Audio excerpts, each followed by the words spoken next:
So I was born in a small town, Uniontown, Pennsylvania. My dad, he actually died when my mom was about 8 months pregnant with me, so I never had the chance to meet him. It really had took a toll on my mom, and she went into like a really dark place.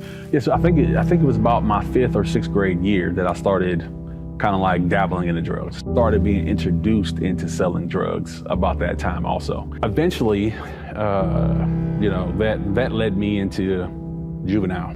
I spent a few years inside a juvenile facility. And I remember, going there, it was kind of, for me, it was like a badge of honor.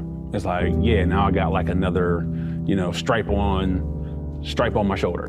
Got out pretty much doing the same things, selling drugs, running the street, doing those things, then going to county jail, then state penitentiary. I think from everybody from the outside looking in, I seemed like I was on top of the world. I was having the time of my life, but really on the inside, like I felt totally alone. I couldn't trust anybody.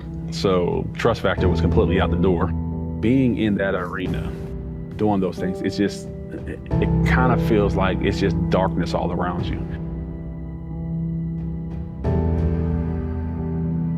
For me, the peace came with the weed.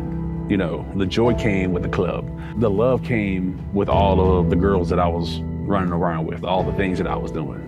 But it was all fake.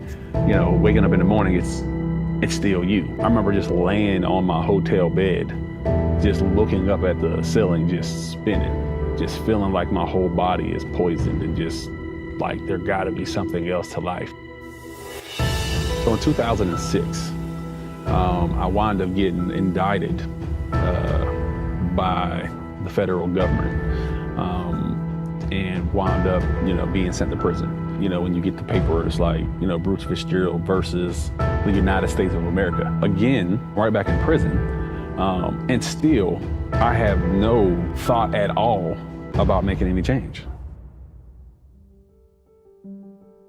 I wound up getting into a cell with a guy named Brother Harris. He was the prison pastor, I guess you can say. And every day he would tell me that I'm gonna get saved.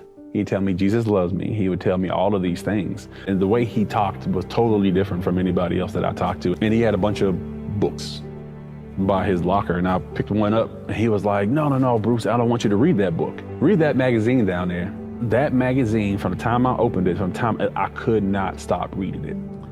Like, for the first time ever in my life, it was like the gospel, like I've never heard it before. And I'm just reading through this, and I'm like, what in the world? Where has all this been at my whole entire life? It was like this aha moment. It was just like, man, if I line my life up with the will of God, that he will open up doors that no man can close for me. The very first prayer that I prayed that was like real, I said, God, you better be real. Like, you better be real, because I am going to give you everything. You are all I got.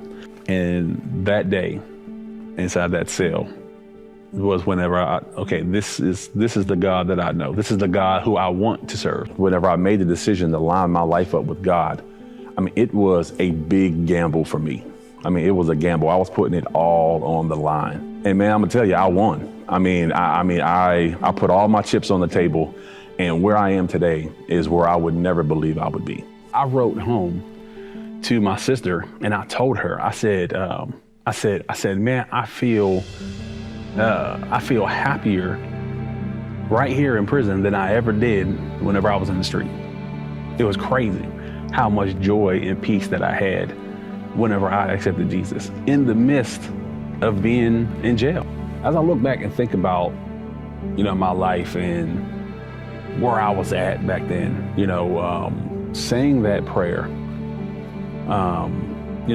just saying like, God, you better be real, looking at me now, and seeing how far I came, it's crazy just looking back, like I said, like Satan is the ultimate counterfeiter, and, I no longer have the fake peace. I no longer have the fake love, Jesus gives me everything that, the clubs couldn't. You know, Jesus gives me, you know, the peace that the weed couldn't. You know, he gives me the love that sleeping around couldn't do. Give God a chance and give him everything. You know, he will open up doors that no man can shut. So the biggest thing that I want people to get is that your past does not determine your future. It doesn't matter where you're from. It doesn't matter how far that you have gone away from God. Today is the day of salvation. Today is the day that you want to give God your life.